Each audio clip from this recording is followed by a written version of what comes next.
Tenses మనకెన్ని 3.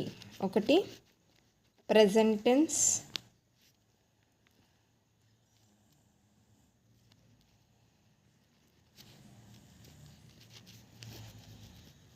Past tense, future tense. So మళ్ళీ వీటిలో sub divisions simple present tense, continuous tense and perfect tense, perfect continuous tense అన్నమాట. Simple present tense, simple past tense, simple future tense, present continuous tense, past continuous tense, future continuous tense, present perfect tense, past perfect tense, future perfect tense, present perfect continuous tense, past perfect continuous tense, future perfect continuous tense. ఇవి 3, ఇవి 4. మొత్తం మనకి 12 tenses ఉంటాయి అన్నమాట. ఈ 12 టెన్సెస్లో first ఇది present tense.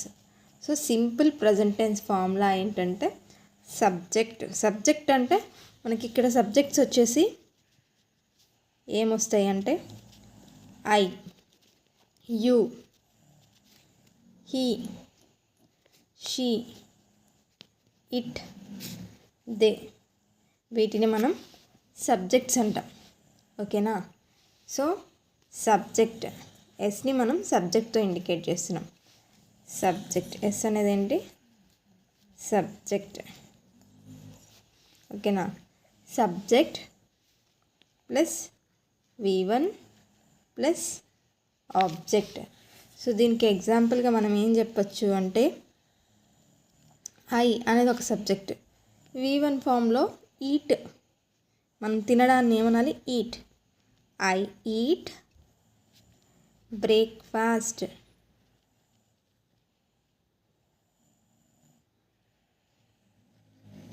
I eat breakfast అని చెప్పి. అదే పాస్ట్ టెన్స్లో మనం ఏం రాయొచ్చు? సేమ్. ఇక్కడ పెద్ద డిఫరెన్స్ ఏమి ఉండదు. Subject plus V2 plus object. ఇక్కడేమో V1 వచ్చింది, ఇక్కడేమో V2 వచ్చింది. ఈట్కి మన V2 ఫామ్ పాస్ట్ ఫామ్స్ ఏంటంటే ఈట్, ఎయిట్. దీన్ని ఏం రాయొచ్చు? Example I ate breakfast. అంతే.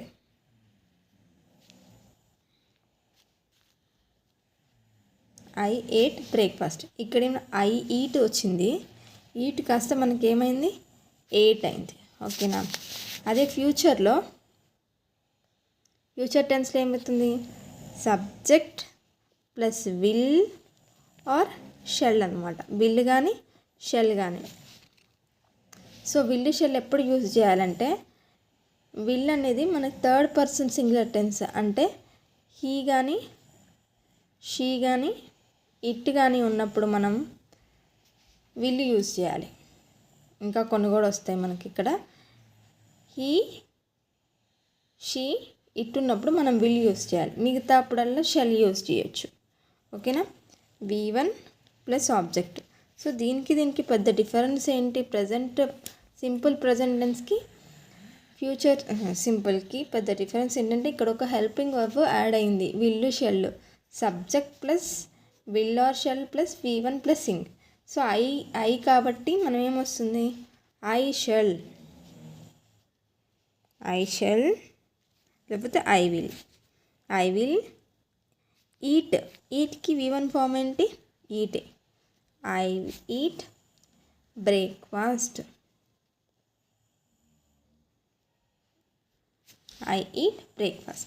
So simple present tense formula ఏంటి? Subject plus V1 plus object. So O అంటే ఏంటి? ఓ ఇండికేట్ చేస్తుంది ఆబ్జెక్ట్ అనమాట. ఓ అనేది ఏంటి? ఆబ్జెక్ట్స్. బ్రేక్ఫాస్ట్ అనేది ఏంటి? మనకి ఆబ్జెక్ట్ ఇది. ఓకేనా? Subject plus V1 plus O అయితే సింపుల్ ప్రజెంట్ టెన్స్. అదే సింపుల్ పాస్ట్ టెన్స్ అయితే subject plus V2 plus object. అదే ఫ్యూచర్ అయితే subject plus will or shall plus V1 plus object. అదే కంటిన్యూస్ టెన్స్కి వచ్చేసరికి ఏమవుతుందంటే సబ్జెక్ట్ ప్లస్ యామ్ కానీ ఈజ్ కానీ ఆర్. యామ్ ఈజ్ ఆర్లు ఎప్పుడు వాడతామంటే ఐకి యామ్, హీ షీ ఇట్కి ఈజ్ వాడతాం. యూకి దేకి ఆర్ వాడతాం. ఓకేనా. Subject am is are plus V1 plus inform plus object. V1 plus inform అనేది అన్నిటికీ మనం కామన్గా యూజ్ చేస్తాం. కంటిన్యూస్ టెన్స్లో ఇన్ఫార్మ్ అనేది కంపల్సరీగా ఉంటుందన్నమాట. అదే మన పాస్ట్ టెన్స్కి వచ్చేటప్పటికి ఈ హెల్పింగ్ వర్బ్స్ ఉన్నాయి కదా, యామ్ ఈజ్ అని హెల్పింగ్ వర్బ్స్ అంట. ఆ హెల్పింగ్ వర్బ్స్ కాస్త వాజ్ వర్గా చేంజ్ అవుతాయి. Subject plus was or were plus V1 plus inform plus object. ఈ హెల్పింగ్ వర్బ్స్ కాస్త ఏమయ్యాయి, వాజ్ వర్ మొత్తం same. Subject helping verbs plus V1 plus inform plus object. ఇక్కడ కూడా same. Subject helping verb V1 plus inform plus object. కానీ use చేసే helping verb am is are, ఇక్కడేమో was were. Next వచ్చేసి future continuous tense. Subject ఇక్కడ helping verbs ఏంటి, will or shall. ఇక్కడ will or షెల్కి ఇక్కడ మనకు సేమ్ అవుతుంది కాబట్టి ఇక్కడ ఒక బి అనేది ఎక్స్ట్రా యాడ్ అయిందనమాట. Be plus V1 plus inform plus object. Subject will or shall, be plus V1 plus ing form అనమాట. సో ఇక్కడికి ఇది అయిపోయింది, ఇక్కడికి ఇది అయిపోయింది. సో ఇట్లా మనం డబ్బాలు కొట్టేసుకుంటే మనకి కొంచెం తేలిగ్గా ఉంటుంది అనమాట, చూసుకోవడానికి కన్ఫ్యూజన్ లేకుండా ఉంటుంది. Subject plus helping verb plus V1 plus inform. Helping verb అనేది ఏంటో మనం గుర్తుపెట్టుకోవాలి. Am is are, past tense was were, ఫ్యూచర్లో విల్ బి షెల్ బి. ఓకేనా. పర్ఫెక్ట్ టెన్స్ వచ్చేసరికి సబ్జెక్ట్ ఇప్పుడు కూడా హెల్పింగ్ వర్బ్స్ అనేవి మారిపోతాయి. Subject plus has or have. ఇందాక చెప్పాం కదా, మనం విల్ ఎక్కడ వాడతామో అక్కడ మనం హ్యాస్ పెట్టుకోవాలి. షెల్ ఎక్కడ వాడతామో అక్కడ హ్యావ్ పెట్టుకోవాలి. Plus V3 plus object. ఏంటి, subject plus have has plus V3 plus object అనమాట. సో ఇదే మనం ఎగ్జాంపుల్ తీసుకుంటే ఐ ఈట్ బ్రేక్ఫాస్ట్ అంటాం. అదే పర్ఫెక్ట్ టెన్స్లో చెప్పామనుకో, ఐ హ్యాస్ ఈటెన్. ఏమది, ఐ హ్యావ్ ఈటెన్ బ్రేక్ఫాస్ట్ అని చెప్పాలన్నమాట అలా చెప్తే. సో నేను అది ఖచ్చితంగా అది కంప్లీట్ చేశాను అనే సెన్స్లో మనం ఈ పర్ఫెక్ట్ టెన్స్ని మనం యూస్ చేస్తామన్నమాట. అదే పాస్ట్లో నేను ఖచ్చితంగా చేశాను ఆ వర్క్ అని చెప్పడానికి subject plus had plus V3 plus object. So ఇక్కడ హ్యావ్కి హ్యాస్ కాస్త ఏమైంది, ఇక్కడ హ్యాడ్ అయిపోతుంది అనమాట. ఎవరికైనా I had, you had, they had, he had అన్నిటికీ హ్యాడే. ఒక థర్డ్ పర్సన్ సింగులర్ టెన్స్కి వేరు అలా వేరు ఏమీ లేకుండా అన్నిటికీ కూడా మనం సేమ్గా హ్యాడ్ని యూజ్ చేస్తాం. అదే ఫ్యూచర్ పర్ఫెక్ట్ టెన్స్లో మనం subject plus will plus have plus V3 అనేది కామన్. పర్ఫెక్ట్ టెన్స్ అంటే ఇండికేట్ చేసేది మనకి V3 ఫామ్ అనమాట. V3 ఫామ్ని చూసి మనం అది పర్ఫెక్ట్ టెన్స్లో ఉందని చెప్పచ్చు. సో అలాగే హెల్పింగ్ వర్బ్స్ ఏమొచ్చాయి ఇక్కడ, will have, I will have I will have. ఏదైనా వర్బ్లో V3 ఫామ్ అనేది ఉండాలి. I will have been eaten breakfast అని చెప్పామనుకో అది ఫ్యూచర్ కంటిన్యూస్ టెన్స్ అవుతుంది. ఓకేనా. సో ఇప్పుడు దీని ఫస్ట్ నుంచి పర్ఫెక్ట్ టెన్స్గా ఏమొస్తాయి, subject plus has plus have plus V3 plus object.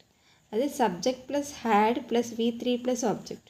అదే future tense subject will have అని కనిపించిందంటే మనకి ఏం గుర్తుకు రావాలి? Perfect tense.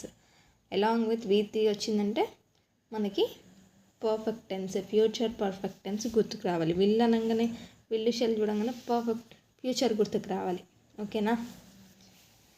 సో మనకి ప్రజెంట్ పర్ఫెక్ట్ కంటిన్యూస్ టెన్స్లో ఎలా ఉంటుందంటే సబ్జెక్ట్ ఉంటుంది, ఇక్కడ కూడా హ్యాస్ హ్యావ్ కామన్ ఇందాకట్లాగా హ్యాస్ హ్యావ్ ప్లస్ బీన్ ఒకటి యాడ్ అవుతుంది, been plus V plus inform plus object వస్తుంది. ఇక్కడ కొంచెం ప్లేస్ అడ్జస్ట్ అవ్వలేదండి. సబ్జెక్ట్ హ్యాస్ హ్యావ్ ఒక బీన్ ఒకటి యాడ్ అవుతుంది ప్లస్ V1 ప్లస్ ఇన్ఫార్మ్. ఓకేనా? ఇక్కడేమో సబ్జెక్ట్ ప్లస్ హ్యాడ్, ఇక్కడ కూడా బీన్ వస్తుంది plus V1 form plus inform plus object. ఇక్కడ same subject plus helping verb plus been plus V1 form plus object. ఇక్కడ సబ్జెక్ట్ హెల్పింగ్ వర్బ్స్ దానికి తోడు బీన్ V1 ఇన్ఫార్మ్. సో రెండు కామన్గా ఉన్నాయి. హెల్పింగ్ వర్బ్స్ అనేవి కంటిన్యూ అయినాయి చూసారా? పర్ఫెక్ట్ టెన్స్కి పర్ఫెక్ట్ కంటిన్యూస్ టెన్స్కి సేమ్ హెల్పింగ్ వర్బ్స్ మనం యూజ్ చేస్తున్నాం. కాకపోతే ఇక్కడ V3 ఫామ్ వచ్చింది, ఇక్కడ V1 ఫామ్ ప్లస్ ఇన్ఫార్మ్ వచ్చింది, ఇక్కడ బీన్ అన్నది ఒకటి యాడ్ అయింది. ఫ్యూచర్ టెన్స్లో future perfect continuous tense subject వస్తుంది, విల్ షెల్ సేమ్ విల్ కానీ షెల్ కానీ, దీనికి కూడా been plus V1 plus inform plus object. So అన్నిటికీ ఏంటి? Subject helping verb been plus V1 plus subject V1 plus subject helping verb been plus V1 plus inform. ఇక్కడ కూడా subject will or shall plus been plus V1 plus inform plus objects. ఇదండి మన tenses class ఈరోజు. So like, share, subscribe. మీకు ఏమైనా ఇంకా doubts ఉంటే నాకు కామెంట్ సెక్షన్లో తెలియజేయండి. నేను ఇంకొంచెం క్లియర్గా వీడియోని అప్లోడ్ చేస్తాను. Thank you.